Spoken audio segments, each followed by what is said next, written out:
Hello and welcome everyone to this amazing session on today's children's literature beyond gender stereotyping. And I'm absolutely thrilled to welcome my distinguished guests Angela Joy and Baela Raza Jamil. So welcome both of you. Thank you very much.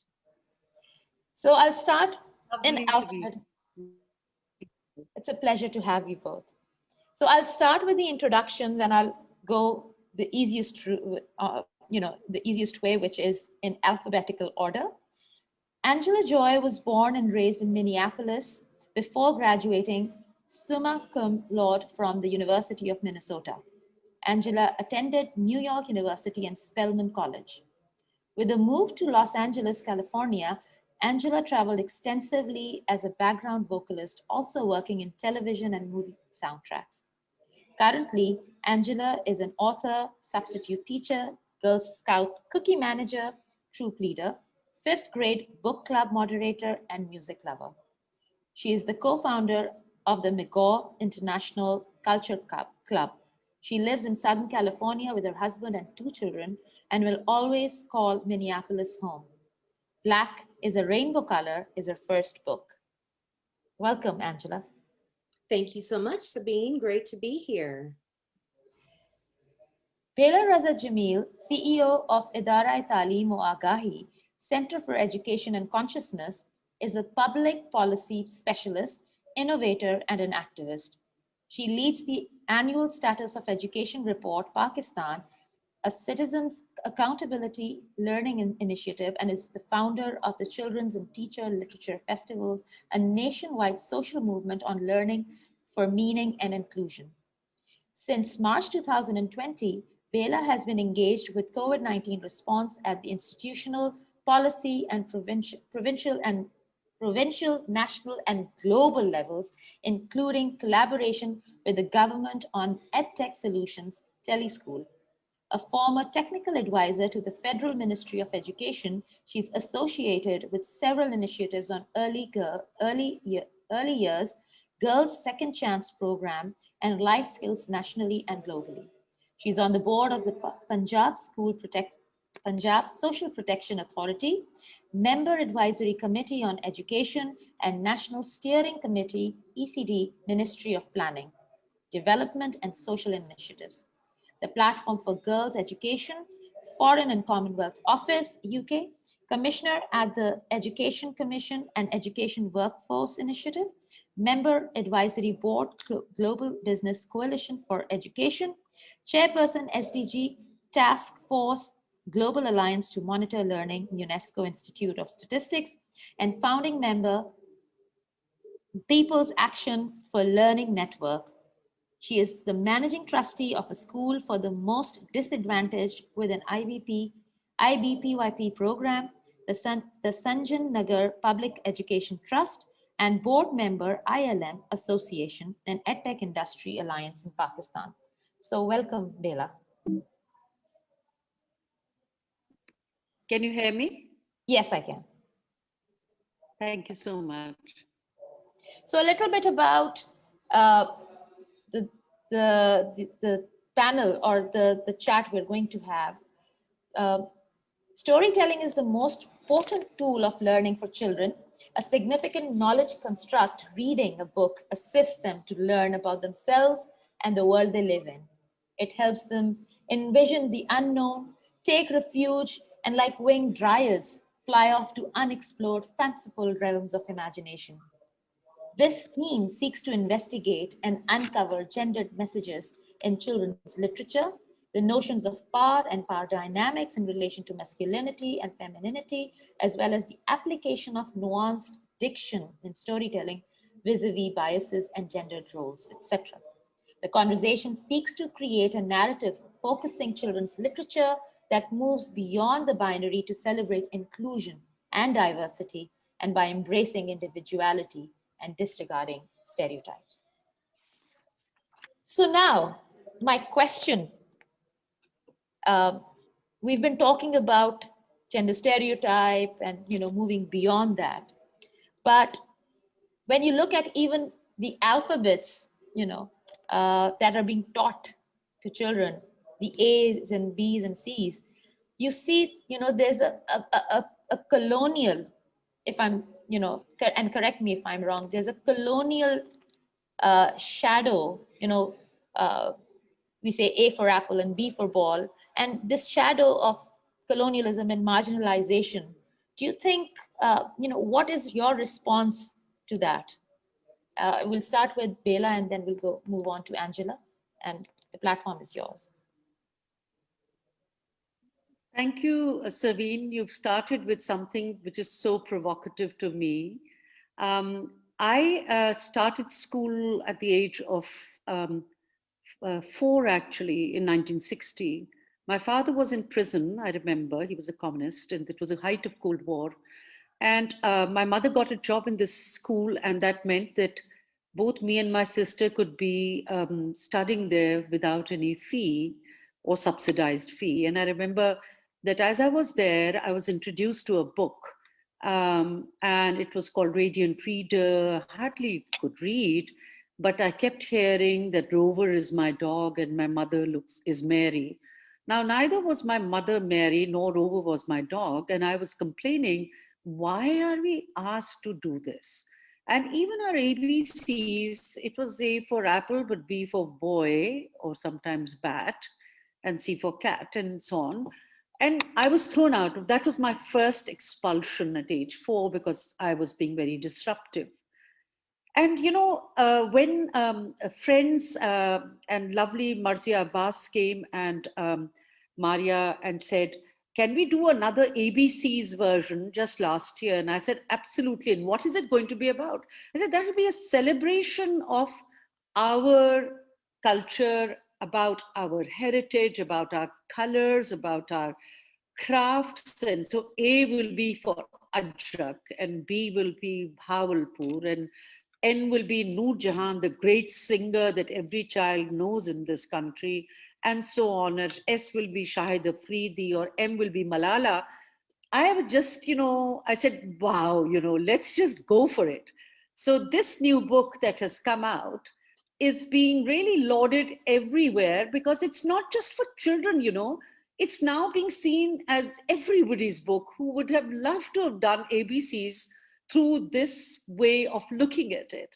And somebody had to have the guts. And we were so delighted when, under the Children's Literature Festival, which in itself was a provocation for children hardly learning anything.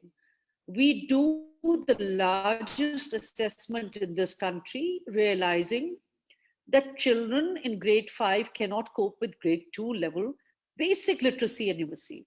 And so the provocation was that, and we said, why can't children have fun? Why can't they look at learning through culture, through narratives, through storytelling? I mean, if I could have my way up till grade 3, there would only be 10 stories or 15, and let children actually sail right through their literacy and numeracy.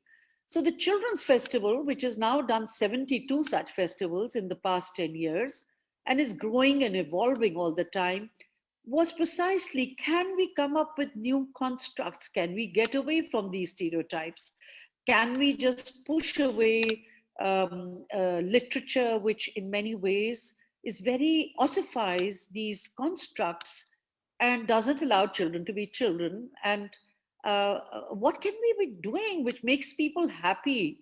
Why is it that our entire system of education and learning and socialization makes people unhappy and feels very satisfied?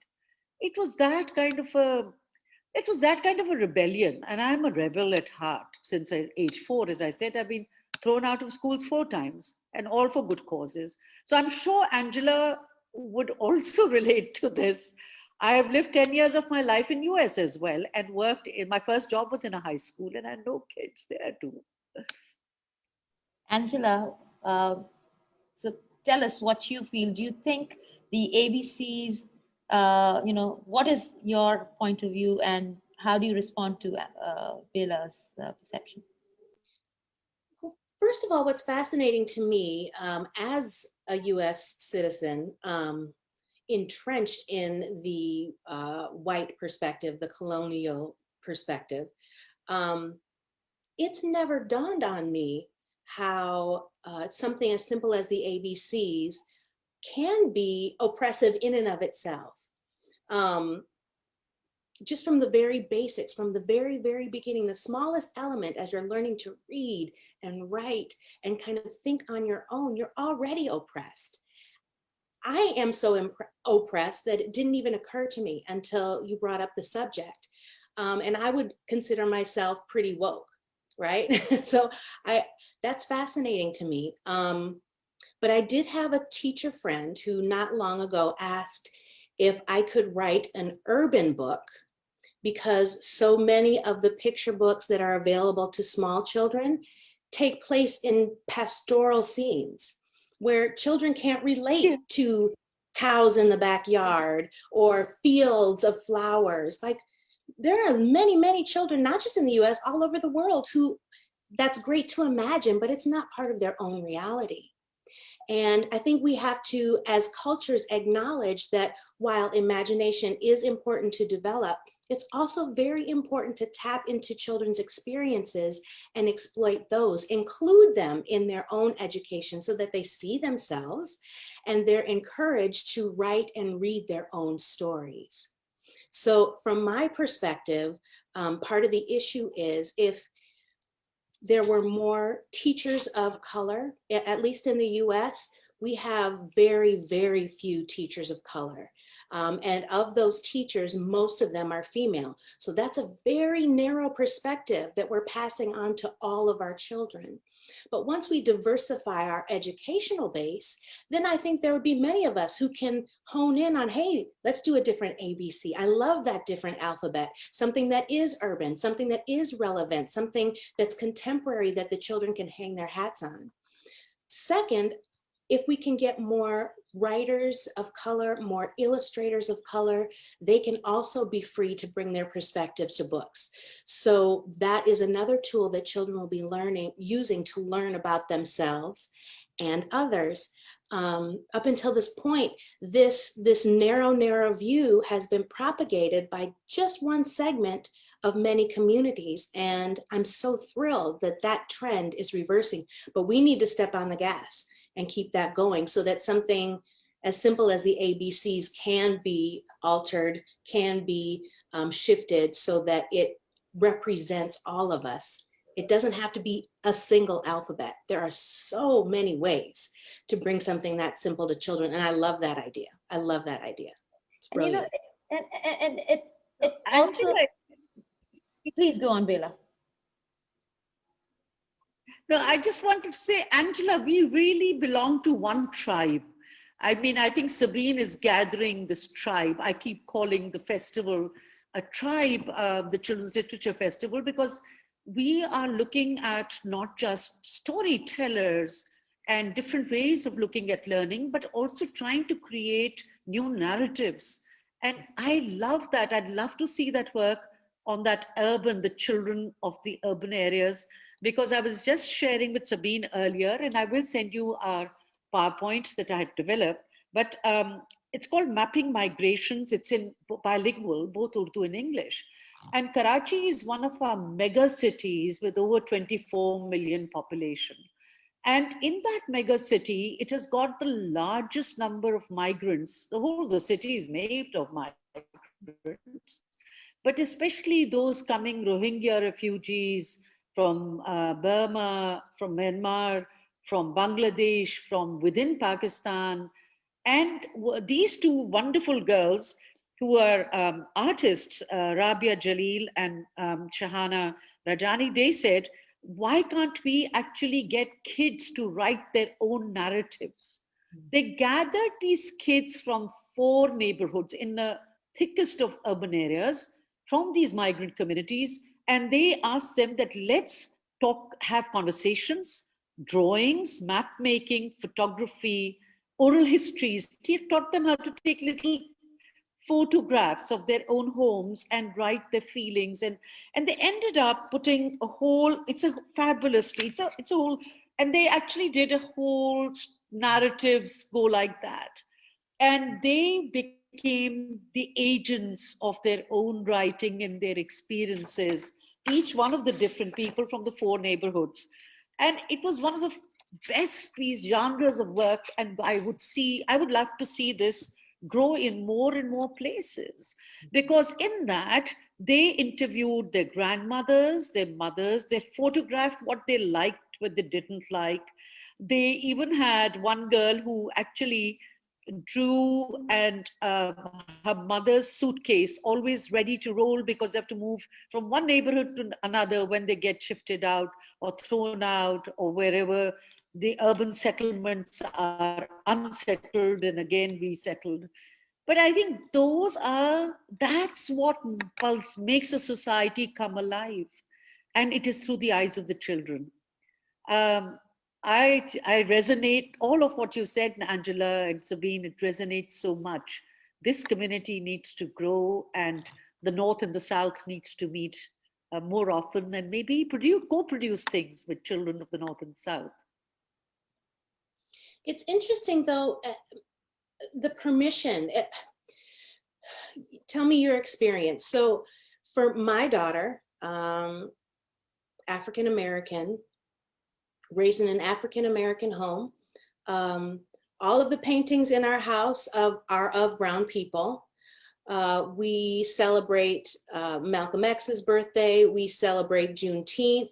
We're very entrenched in African American culture. And yet, despite my efforts, my best efforts, when my daughter writes, her characters are white. It's so ingrained in her. And she didn't even notice until I brought it to her attention, because she's 14 now, so she's trying to write full-length novels. And so I said, okay, these are kind of unusual names. You got any Black people in your book? And she said, no, not in this one, Mommy. And I started asking her regularly. In her mind, she's still envisioning the other. So when is the right time? I mean, I assume as early as possible, right? But even when we were reading our picture books and she was small, most of our books were of Black children. So how do we intentionally teach our children to tell their stories and value their own stories? How do we show them that their stories are worth telling at a very young age, when it's not an assignment, when they're just free writing? How do we get them to envision that they are valuable? So, Angela, we do the Young Author Award, which we started 2 years ago. And, we've just announced the winners. The winners are always, being a colonial country still, the hangover of English is massive. And so we have both in Urdu and in English. Um, and it's incredible. All stories that I've read, the winning pieces, beautifully done. But all the characters are, again, white. They have an Anglo-Saxon name in Pakistan, right? And but all the Urdu speaking, the winners have got much more authentic stuff coming out. And for us, we have a big divide between the haves and the have-nots. The Urdu speaking ones are all in government schools or in low-cost schools, versus those who are writing in English, very polished, nice English, fabulous expression, but all transported into another world. And therefore, I think in that whole business, so many young authors, thank God for people like you and others who've started writing amazing books, which make young children even want to write, or 14-year-olds or 16-year-olds or young authors coming up saying, why can't we actually write about ourselves? Why can't we write about one of us and feel that this is valid and it will be accepted? The aspirational aspect, which takes away and makes us derivative rather than authentic, is a very big challenge still. And I can again relate with you on that. And it is so true. I was just going over their stuff and saying, oh my goodness, I wish they could read this and feel so proud of it. And, I must acknowledge this beautiful organization, Room to Read, with whom we are working, who have developed a huge genre of children's literature from around the world. And so I think it gives us hope that you have to develop more children's literature. We need more and more of that. And I wish we would hear a little bit of your work, recent work as well, because I think it's just that power and the thoughts that come from there just unravel you. They want you to redo your entire um, mindscape, as it were. Rewrite your DNA, because I think that's really what's needed after centuries of feeling oppressed and getting away from your own. But I think we see a revival of going back to our classicals in a contemporary way, looking at the meaning of the metaphors, which perhaps were very liberating at the time they were written, but then they became so layered by feeling small, as Macaulay had said that, your entire centuries of work is nothing than one shelf of my library.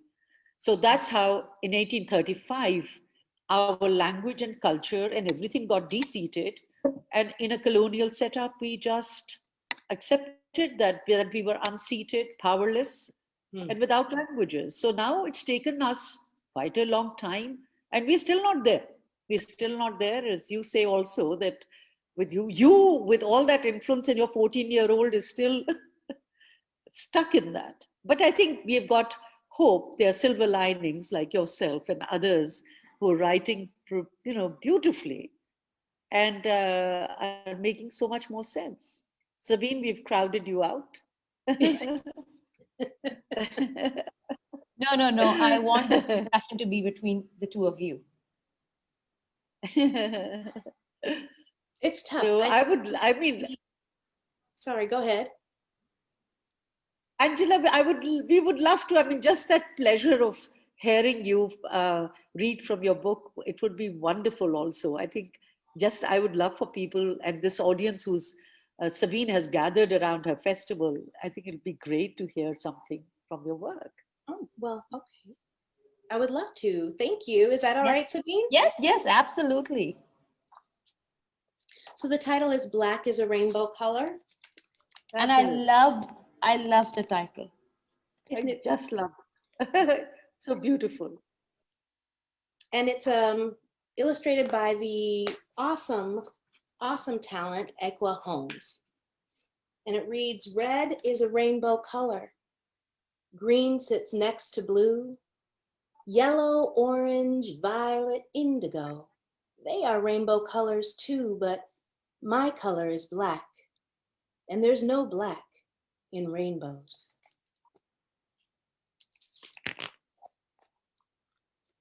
Black is a crayon tangled in a box. Black is a feather on white winter snow. Black is the dirt where sunflowers grow. My color is black. Black is the braid in my best friend's hair. Black are the bottoms of summertime feet. Black are soft circles that spin down the street. My color is black. Wow. Black is a rhythm, black is the blues, black is sidewalking in spit-shine shoes. Black is the robe on Thurgood's back, black are the trains on railroad tracks, black are the eyes on salted peas, black are the shadows of old magnolia trees.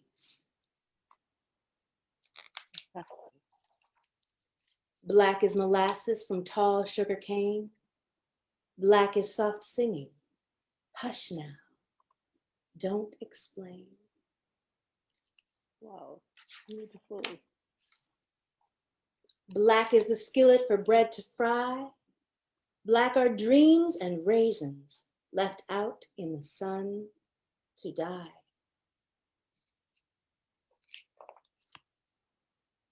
Black is the color of ink staining page. Black is the mask that shelters his rage. Black are the birds in cages that sing. Black is a color Black is a culture. Black is history, Black is family, Black is memory, Black is community. Black is the love that lives inside of me. My color is Black.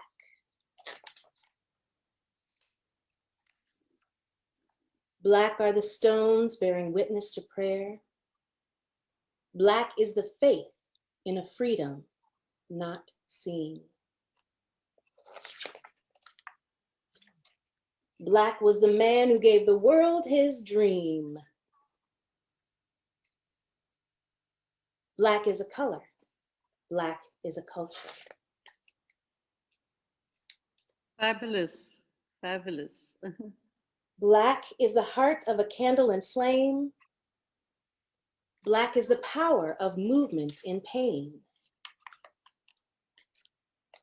Black are the branches that carry my name, weaving, wrapping, lifting, laughing, hoping, grasping, quiet, strong. Our color is Black. Thank you. Thank you. So you So see, are there is we, no black in rainbows, no black in green or blue, but in my box of crayons, Black is a rainbow too. thank you, Angela. This is so fabulous. Thank you, thank you. Angela,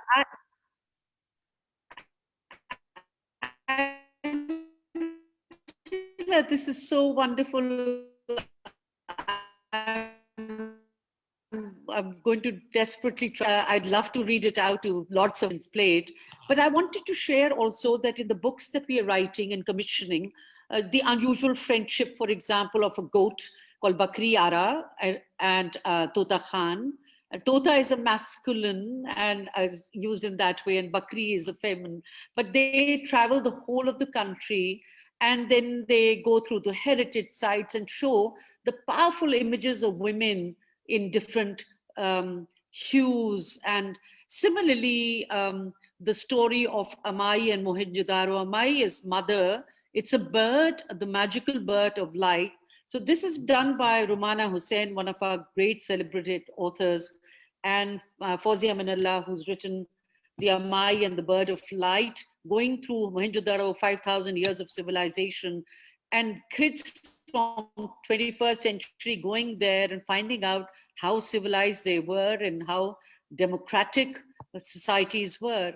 But I did really wanted to share um, Shadab Jeest, who's an amazing young poet. She lives in San Diego, but she has written a recent book and she does poetry in English.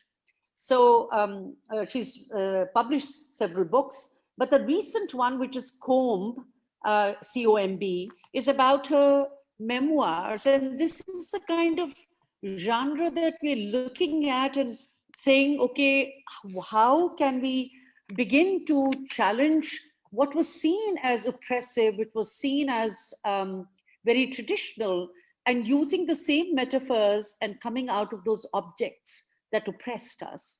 And this Comb is her journey of 16 years of living in Peshawar during the Afghan war on the borders between Afghanistan and Pakistan. But she writes fabulously, and I love her chapters because they're about 2 pages each. And so you can keep on going very fast and understand. So on the combs, there are so many interpretations, but I just was very keen to read Shadab's piece, which is on wedding combs, because during the wedding, the comb is a very important piece, you know, of embellishment of what is given to the bride. And she writes, out of the 100 clove-scented, fine-spun braids in the bride's hair, how many will the groom unravel? A wedding night on this mountain rings with the clangor of the women folk, gilt-edged, tassel-tied, prismatic. Look, the tatters in the velvet of lunar light, her new entwined life, knots to open every night, until our hair becomes white. A vow on a different mountain is exchanged with a gift of combs, carved of mahogany and completed in 72 steps. And while God swears by epochs, we are fathomed by the gauze of a single autumn. half the susurrus between the wings of a Himalayan bulbul, less with each combing.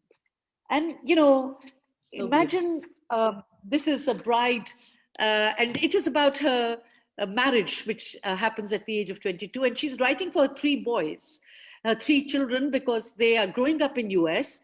And she wants them to remember her growing up as a child and as an adolescence.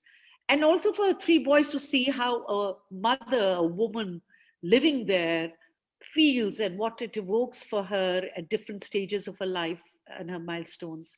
But I think it's these genres of writing, your work that's coming out from across, I think, so many countries and cultures. It's been a bit of an issue,